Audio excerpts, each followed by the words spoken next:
Bonjour tout le monde, bonjour et bienvenue dans ce nouvel épisode de mon podcast La Maillosité. Alors j'espère que mon premier podcast vous a plu, j'espère qu'il a pu vous aider, vous apporter des choses valeureuses. Il a pu enrichir vos vies en tout cas. Alors aujourd'hui on se retrouve pour un deuxième épisode donc, du podcast et comme vous l'avez vu dans le titre, on va parler de la confiance en soi. Pourquoi ce sujet? Je trouve vraiment que euh, c'est devenu de plus en plus compliqué d'avoir confiance en soi et surtout c'est devenu de plus en plus compliqué d'avoir une confiance en soi, je dirais stable. Je trouve qu'il y a de plus en plus des jours sans et des jours avec. Mais j'aimerais vous partager dans ce podcast du coup comment moi en tout cas je fais pour avoir une confiance en moi plus ou moins stable et surtout quel est mon mindset qui m'a permis honnêtement je trouve d'avoir une meilleure confiance en moi au fur et à mesure des années. Alors si cela vous intéresse, n'hésitez pas à vous installer, à vous prendre un petit thé comme d'habitude, mettez-vous à l'aise et c'est parti. Alors, j'aimerais vous parler de la confiance en soi. Et pour commencer, j'aimerais vous partager en tout cas une chose qui m'a beaucoup aidée personnellement, c'est le fait d'avoir fait la différence entre la confiance en soi et l'estime de soi. Pour moi, la confiance en soi, c'est le fait de se sentir capable de faire quelque chose. Alors que l'estime de soi, c'est le fait de comprendre ou plutôt d'être conscient de sa valeur profonde. Et ce sont deux choses pour moi très différentes et ce sont deux choses qu'il faut différencier. Pourquoi il faut? Moi, c'est très important sur le il faut. Il faut différencier. Parce que malheureusement, on vit dans un monde où on a réduit la valeur d'un homme, on a réduit la valeur des humains à leur capacité de production. Dans notre monde, si tu ne sers à rien, si tu ne fais rien, tu vas être considéré comme sans valeur. De ce fait, lorsque un être humain, c'est-à-dire que lorsque nous allons nous retrouver dans des contextes où, pour une raison X ou Y, on ne fait rien, on est dans un état d'inaction, pour les gens qui vont peut-être se retrouver au chômage, etc., ou qui ne vont pas se sentir utiles dans la société, etc., ce sentiment de ne pas produire, d'être inutile, de ne rien apporter, de ne rien faire, va conduire à une baisse de confiance en soi, mais malheureusement, ce qui va également entraîner une baisse en estime de soi. Les gens vont penser que parce qu'ils ne font rien, ils n'ont pas de valeur en tant que personne. Et moi, je pense que ce lien que l'on fait entre notre confiance en nous et notre estime de nous est à la base de pas mal de breakdown, de pas mal de dépression, de pas mal de mal-être, pas mal de souffrance. Parce que si l'on pouvait comprendre que notre estime de nous, c'est quelque chose de l'ordre de notre simple existence. Il est important de comprendre qui vous êtes en tant que personne. Vous n'êtes pas juste un corps qui fait ou un cerveau qui pense. Vous êtes bien plus que ça.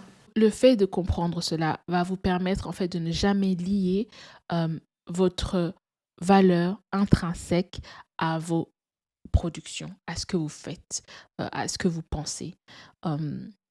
Et c'est important, je pense que pour ceux qui sont dans le développement personnel, pour ceux qui regardent pas mal de vidéos YouTube ou pour ceux qui sont tombés dessus, vous avez sûrement entendu beaucoup de gens dire que nous ne sommes pas nos pensées. Et c'est vrai, nous ne sommes ni nos pensées ni nos accomplissements. Nous ne sommes ni l'un ni l'autre. Et le problème, c'est que la confiance en soi, comme j'ai dit, c'est sa capacité de se sentir capable de faire quelque chose, ou de penser quelque chose, ou de mémoriser quelque chose, ou d'apprendre quelque chose. Donc, c'est des choses qui sont de l'ordre, j'ai envie de dire, du physique, notre cerveau, notre corps, etc. Sauf que on est bien plus que ça. On est bien plus que ça. Et comprendre que notre estime de nous est vraiment quelque chose de bien plus profond que ça. Je trouve personnellement que ça m'a énormément aidé. Énormément aidé à me détacher de mes accomplissements, à me détacher de mes pensées. Parce que les jours où, comme je vous ai dit, il y a des jours avec, il y a des jours sans, et les jours sans, je suis capable d'être sereine. Je suis capable de me dire, ok, aujourd'hui, je n'ai pas été capable de. Certes, ma confiance en moi peut en pâtir, mais cela ne remet en aucun cas la valeur que j'ai en tant que personne. Je ne vais pas permettre que cela diminue mon estime de moi-même. Je ne vais pas permettre que cela atteigne mon estime de moi-même. Je ne sais pas si vous comprenez. Pour vous donner un exemple, la fois où j'étais plus ou moins en échec scolaire, où ça se passait très, très, très, très mal dans mes études,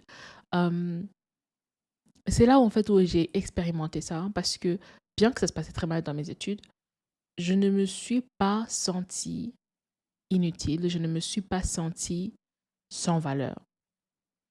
J'étais juste capable de clairement penser que, bon, les études, ça ne va pas. Peut-être que je ne suis pas capable de peut-être bien travailler, bien étudier, etc. Mais c'est de l'ordre de ma confiance en moi. C'est de l'ordre de je n'ai pas confiance en mes capacités à réussir mon année scolaire. Ce n'est pas de l'ordre de moi, Mayose, je n'ai pas de valeur parce que je n'arrive pas à étudier. Cette pensée ne m'a pas traversé l'esprit. Mais pourtant, j'ai l'impression que malheureusement, on est souvent poussé dans des contextes, dans des situations où on se met à penser comme ça. Certes, j'ai eu la chance de ne pas me retrouver à penser comme ça dans ces situations-là en question, mais je sais qu'il m'est déjà arrivé de penser comme ça dans d'autres situations. Il est vraiment très, très important de différencier notre valeur euh, en tant que personne, qui est une valeur intrinsèque à notre existence, euh, qui ne dépend pas de ce que l'on fait, de ce que l'on pense, de ce qu'on en accomplit, mais qui est vraiment juste existante en nous, en fait.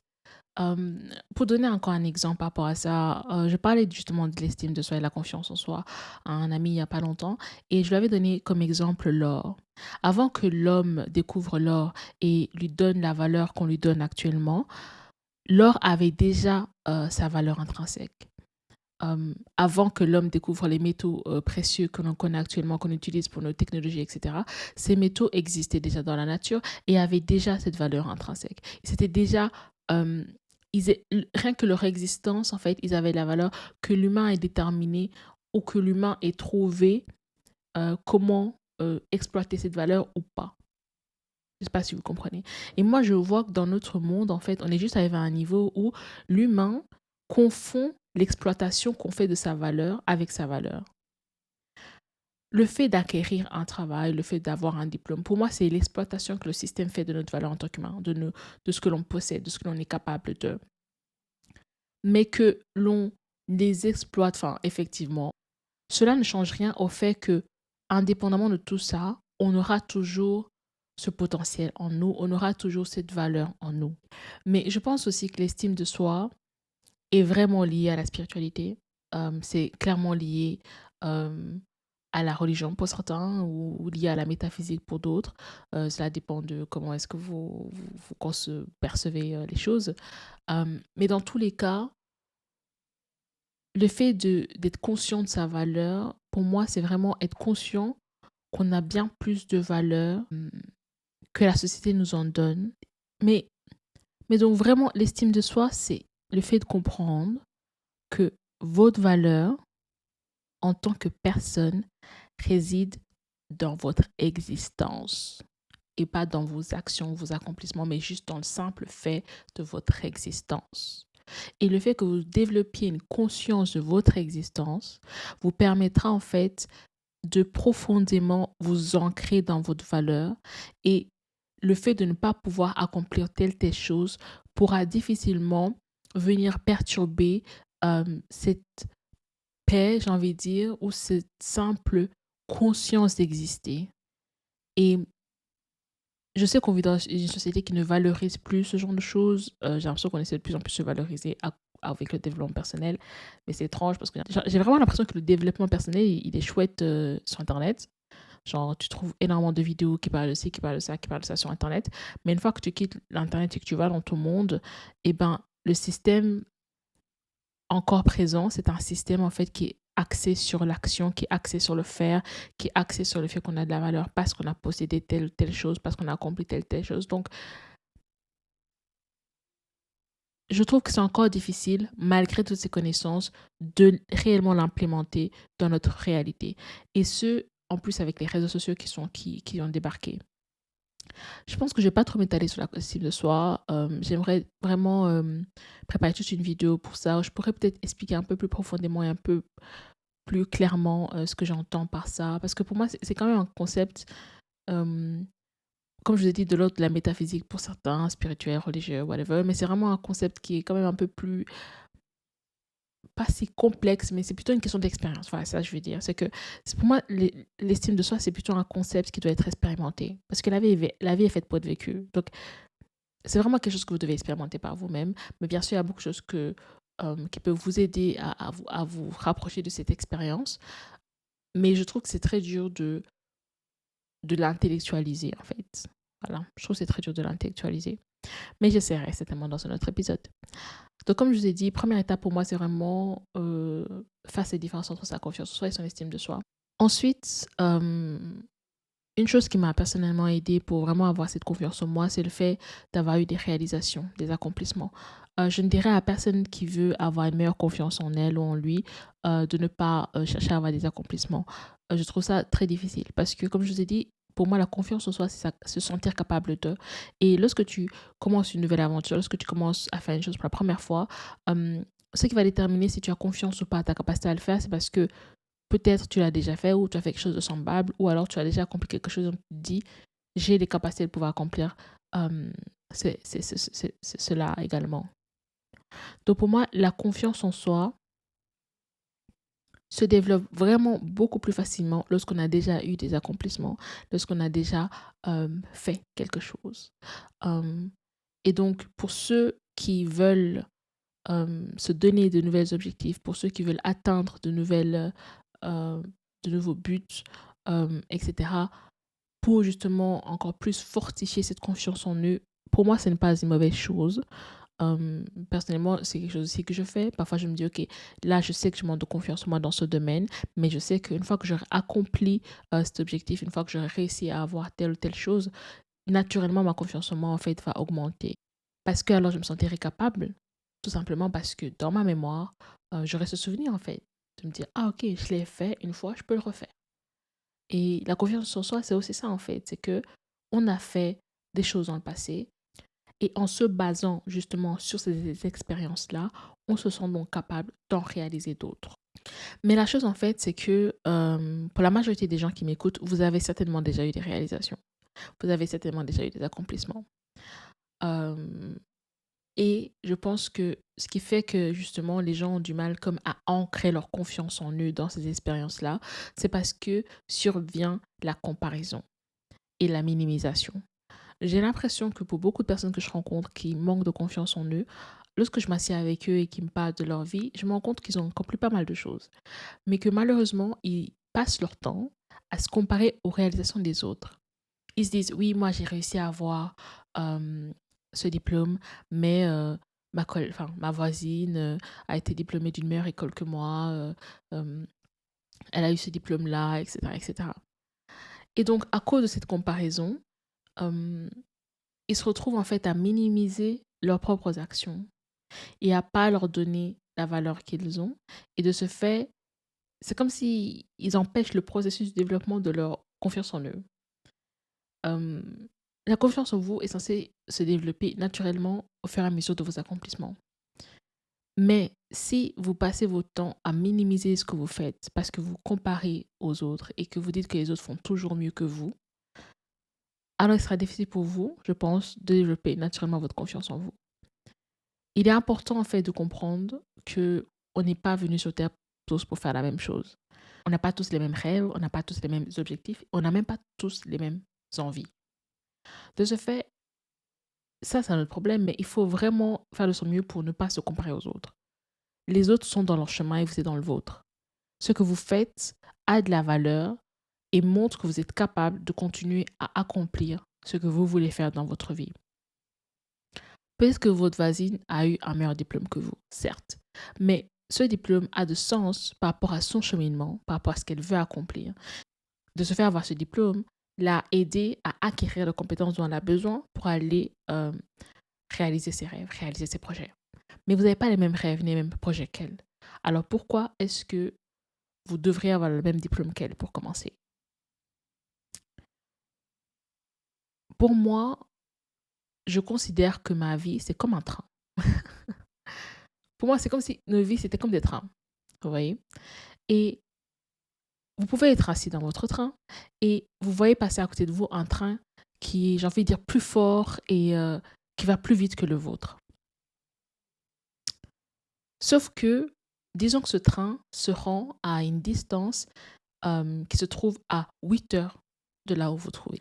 C'est-à-dire que ce train a encore 8 heures de trajet à faire. Non seulement il a encore 8 heures de trajet à faire, mais en plus, il va passer par des montagnes, il va passer par des endroits vraiment très insinueux, très difficiles. Peut-être même il y aura des attaques de monstres, que sais-je. Mais dans tous les cas, ce train va être confronté à pas mal de choses. Et donc, il a dû être conçu, il a dû être construit pour pouvoir résister à tous ces intempéries, à toutes ces difficultés. Mais vous n'en savez rien. Tout ce que vous voyez, c'est un train plus fort que le vôtre. Vous ne savez même pas qu'il va à 8 heures de là où vous vous trouvez. Alors que vous, tranquillement assis dans votre train, qui est joli et délicat, votre destination n'est que à 1 heure de là où vous vous trouvez. Et que votre trajet va en fait être très paisible. Vous allez passer à côté de prairies, de la mer peut-être, avec un merveilleux paysage. Donc votre train a été construit avec des grandes fenêtres pour que vous puissiez observer tout cela. Et vous, tranquillement assis dans votre train, qui est plus paisible que celui de votre voisin, tout ce à quoi vous pensez, c'est « Oh, il est plus rapide et plus fort que le mien ».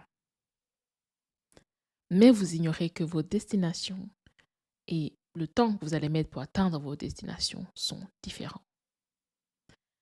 Moi, c'est comme ça que je me sens, est-ce que je compare ma vie à celle de quelqu'un d'autre. Je n'ai pas la même destination de vie que quelqu'un d'autre. Je n'ai pas les mêmes rêves, ni les mêmes envies. Je ne suis pas cette autre personne. Cette autre personne n'est pas moi. Et de ce fait, je n'ai pas à me comparer à sa vie parce que je ne sais même pas ce qui va lui arriver dans la vie. Je ne sais même pas ce à quoi elle devra être confrontée. Je ne sais même pas quels sont ses traumas. Je ne sais même pas ce qu'elle a vécu. Je ne sais rien. Et même si je sais, pour justement penser aux personnes que vous connaissez, justement, comparé à vos amis, vous avez certainement des vies différentes. Vos amis ont certainement vécu des difficultés que vous n'avez pas vécues, ont eu des bénédictions que vous n'avez pas eues, certes, mais il en est de même pour vous. Et donc, si on pouvait seulement éviter cette comparaison, je trouve qu'on pourrait en fait donner la valeur que nos expériences méritent, donner la valeur que nos accomplissements méritent, donner la valeur que nos réalisations méritent. Moi, en tout cas, le diplôme pour lequel je suis en train d'étudier actuellement a beaucoup d'importance pour moi. De ce fait, je lui donnerai la valeur qu'il mérite. Et le fait d'avoir réussi à l'avoir me permettra d'avoir confiance en moi pour la suite de mon aventure.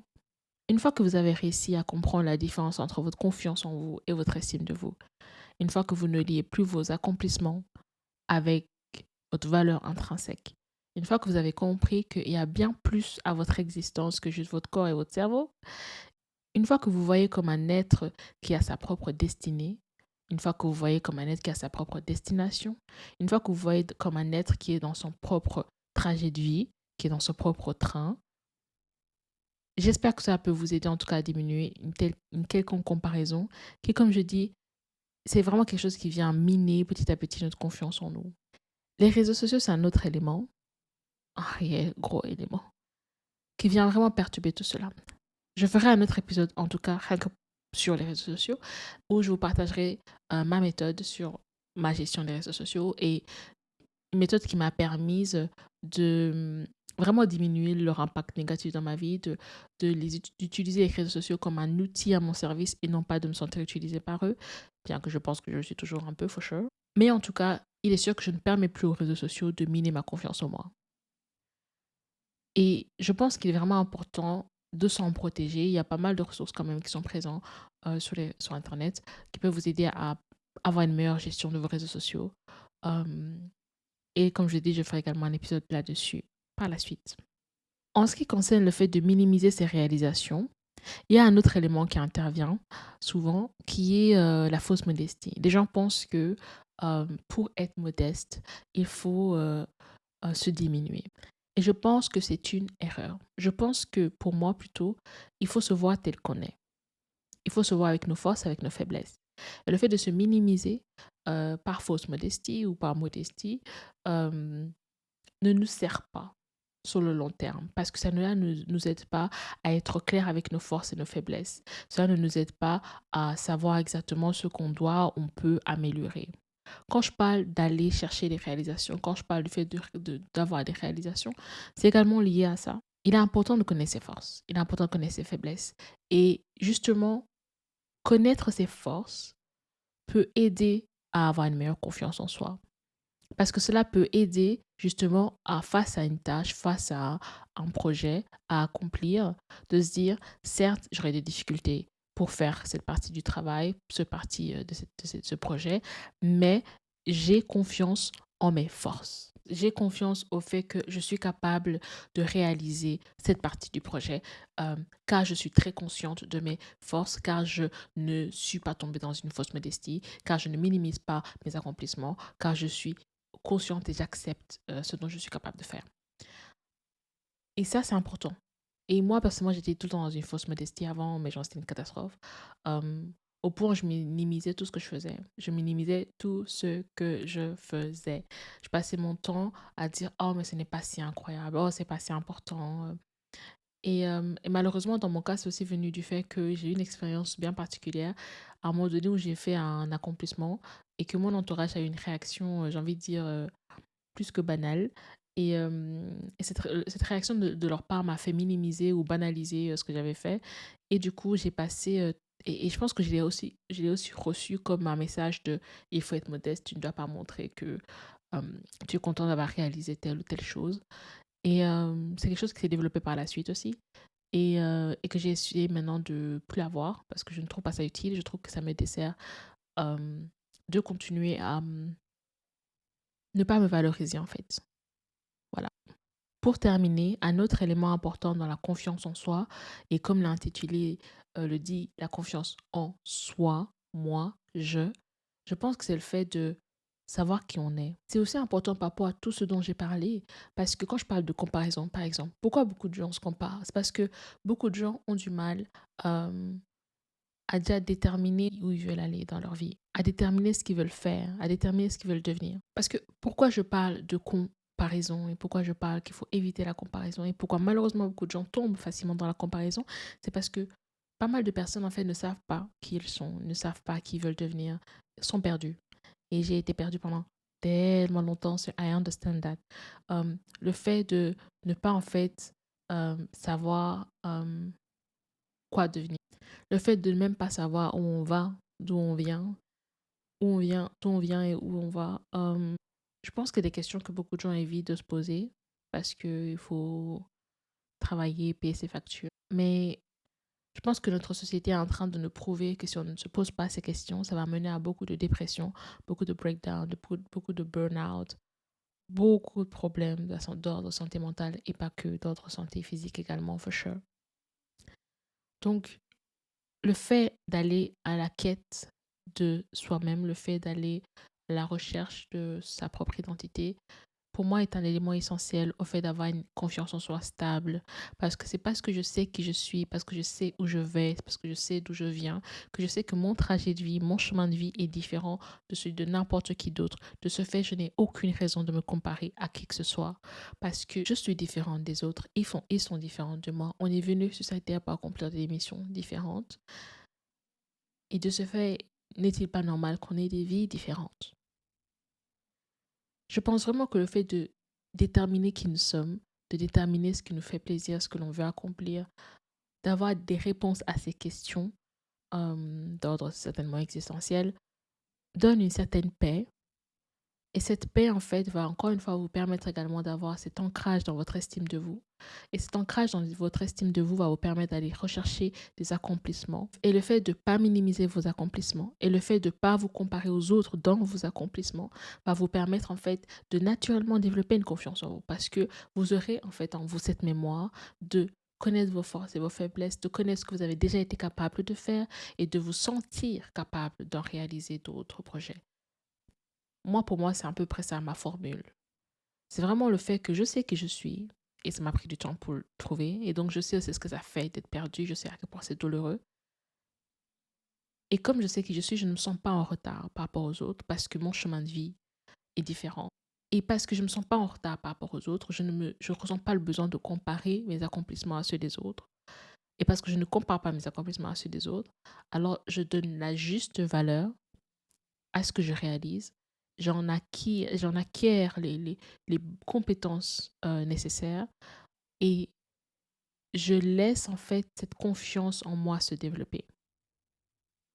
Un dernier élément, parce que j'avais dit que c'est le dernier élément, mais là c'est vraiment le dernier élément que je vais juste aborder légèrement, mais qui est très important également, c'est justement le dialogue interne que vous vous faites à vous-même. Moi, tout ce dont je viens de vous parler, c'est des choses qui sont constamment présentes dans mon dialogue interne. euh, lorsque je suis face à une situation où une personne a réalisé quelque chose que je considère incroyable et qu'une part de moi est en train de me dire oh si seulement si on aurait pu, je mets en place directement ce dialogue interne de me dire oui certes on aurait pu, mais est-ce qu'on est cette personne, est-ce qu'on a le même désir que cette personne, est-ce qu'on a les mêmes rêves, on ne sait même pas pourquoi elle a fait ce qu'elle est en train de faire. Si ce qu'elle est en train de faire nous inspire, ok, ben, cherchons à le faire. Est-ce qu'on veut également faire comme elle? Est-ce que c'est un accomplissement que l'on veut pouvoir faire dans notre chemin pour qu'on puisse se sentir capable de? Et donc, je crée vraiment ce dialogue interne avec moi-même et à chaque fois, ça me recentre. Donc, ce n'est pas une fois que vous l'avez fait une seule fois et c'est bon, c'est fait pour toujours. Non. C'est quelque chose que vous devez vraiment faire continuellement. C'est un travail continu de réaffirmation de soi. Et je pense que c'est pour ça que les affirmations positives sont très à la mode en ce moment et je pense qu'elles fonctionnent très bien parce qu'il est vraiment important de continuer à avoir ce dialogue positif et encourageant en soi-même. Et aussi, pour terminer, raison de plus de vous éloigner de toute personne qui vous ramène des dialogues négatifs. Raison de plus de vous éloigner de toute personne qui vienne vous dire que vous n'êtes pas capable. Raison de plus de vous éloigner de toute personne qui n'ont que pour ambition que de vous diminuer, qui n'ont pour ambition que de vous faire justement vous sentir incapable. Toute personne qui vraiment, vous pouvez sentir que votre réussite n'est pas leur volonté. Ce genre d'individus, selon moi, vous devez vraiment les sortir de votre vie si possible et vous en éloigner si ce n'est pas possible.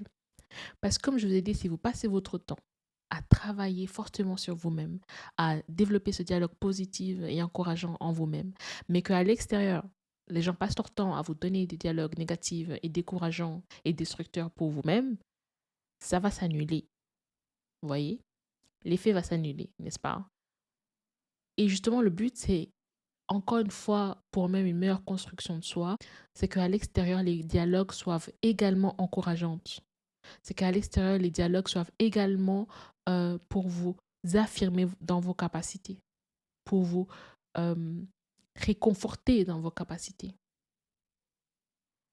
Donc vraiment, là vient la question de l'entourage et la question il est super important de bien s'entourer pour ce genre de choses. Et les réseaux sociaux, en fait, sont un peu devenus notre entourage parce que vous interagissez tous les jours avec votre feed, avec des gens que vous ne connaissez pas, avec leur vie. Avant, c'était juste nos amis, nos familles, donc on connaissait la vie, peut-être nos voisins, etc., parce qu'ils nous parlaient de leur vie. Mais maintenant, sur les réseaux sociaux, tout le monde parle de sa vie. Du coup, vous voyez la vie des inconnus. Et en fait, alors vous développez le fait de vous retrouver dans un entourage, en fait, qui ne nourrit pas ce dialogue positif et encourageant en vous-même. Et pour moi, il est très important que tout ce qui m'entoure, en fait, puisse m'aider à ma construction. Bien sûr, il y a des éléments pour lesquels j'y peux rien. J'essaie de les minimiser au mieux.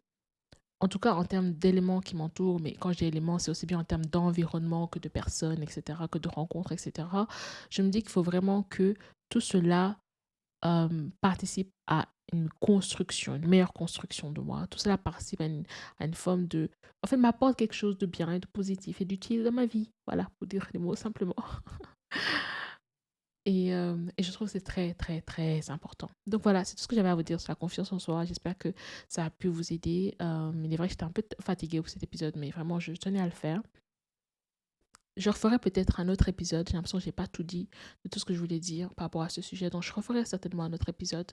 Mais en tout cas, j'espère que ce premier épisode vous aura plu. N'hésitez pas à vous abonner. J'ai encore oublié de le dire. N'hésitez pas à vous abonner. N'hésitez pas à activer la cloche de notification pour être informé de tout nouveau épisode, notamment si vous me regardez sur YouTube. Et n'hésitez pas à m'écrire en commentaire et à me dire ce que vous avez pensé de la vidéo, si vous avez des choses à rajouter, si vous avez des choses avec lesquelles vous êtes pour, vous êtes contre, n'hésitez pas. Je suis toujours disponible pour discuter avec vous dans les commentaires. Ça me fait très plaisir d'échanger avec vous. J'ai également un Instagram, je suis encore plus disponible là-bas. Donc si vous voulez vraiment me joindre directement, n'hésitez pas à m'écrire sur Instagram. J'ai un mail si vous voulez me contacter pour quelconque raison. Et sur ce, voilà, je suis beaucoup moins présente sur les mails. Hein. Mais voilà, en tout cas, c'est quelque chose d'un peu plus formel. N'hésitez pas avec mon mail du coup. Merci beaucoup et je vous dis à la prochaine. Prenez soin de vous. Bye bye.